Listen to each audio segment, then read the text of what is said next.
மற்றவங்களை விட ஆண்டவரால் அபிஷேகம் பண்ணப்பட்டவர்கள் வித்தியாசமா இருக்கிறாங்க, கொஞ்சம் ஜாஸ்தியா இருக்கிறாங்க.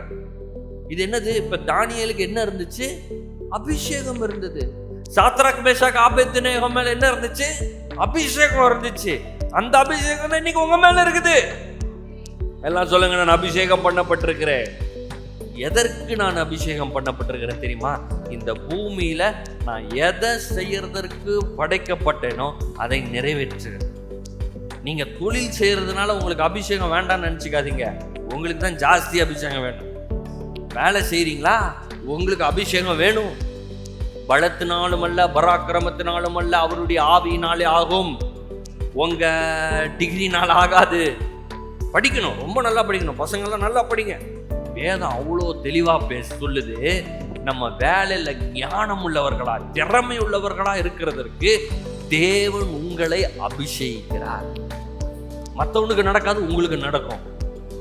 அபிஷேகம் கதவுகளை திறந்து வைக்கும். போய் செய்யவை எவனுமே செய்ய முடியாது, ஆனா உங்களை செய்யறதுக்கு நிப்பாட்டும். யோசேப்புக்கு செய்ய வச்சுச்சே, அரண்மனையில் அவன மாதிரி ஞானவான் யாரும் இல்லைன்னு பார்வோன் சொல்றாரு. பார்வோன் யாருங்க? ராஜாவை அன்னைக்கு தெய்வமா வணங்கினாங்க. பார்வோனை வணங்கினார்கள் தெய்வமா. முட்டாள்களையா வச்சு அரசவையில அரசாண்டுட்டு இருப்பாரு பார்வோன். எகிப்து வல்லரசு, பல மந்திரிகள், ஏராளமான மந்திரிகள் அரசவையில உட்கார்ந்துட்டு இருக்காங்க. என்ன சொல்றாரு? உன்னை போல ஞானவான் யாருமே கிடையாது.